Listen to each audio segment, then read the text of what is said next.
Ayan mga guys, nandito tayo sa kagubatan ngayon. Pero pauwi na tayo mga guys. Pinasyalan ko lang yung pinagkukunan ko ng tubig dyan sa gubat. Full siya mga guys. Ayan, dahil nga ilang araw nang malakas yung ulan. Ayan, alam mo naman natin, pag malakas ang ulan, ayan, malakas din ang agos sa poles, ragasa. Kaya naisipan kong pasyalan yung pinagkukunan ko ng tubig mga guys.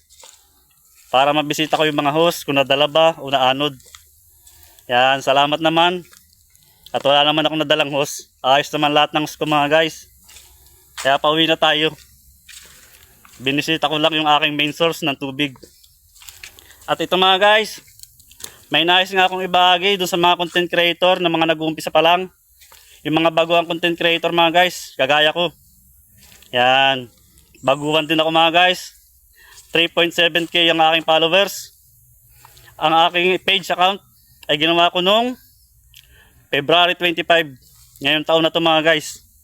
Ayan, alam nyo ba, na-monetize siya nung July 17. Ayan, di ako makapaniwala mga guys, na ma-monetize ka agad ang aking page account mga guys. Ayan, halos 5 buwan lang mga guys, na-monetize na agad ako.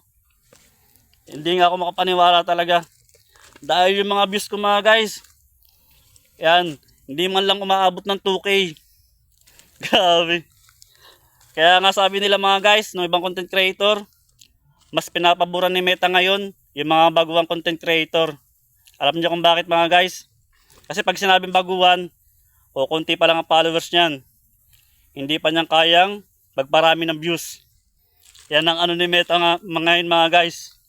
Mas pinapaboran niya yung mga baguhan kaysa dun sa mga datihan.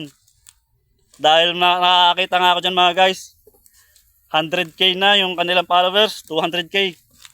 Pero wala pa silang content monetization program. Yan mga guys. Kaya yung mga baguhan dyan, nakagaya ko, yan, wag na kayo masyadong mag-isip. Dahil kahit sino mga guys, pwedeng ma-invite sa content monetization program. Priority ni Meta mga guys, yung mga baguhang content creator. Yung mga hindi pa kayang magpataas ng views. Di ba ang galing ni Meta? Yan.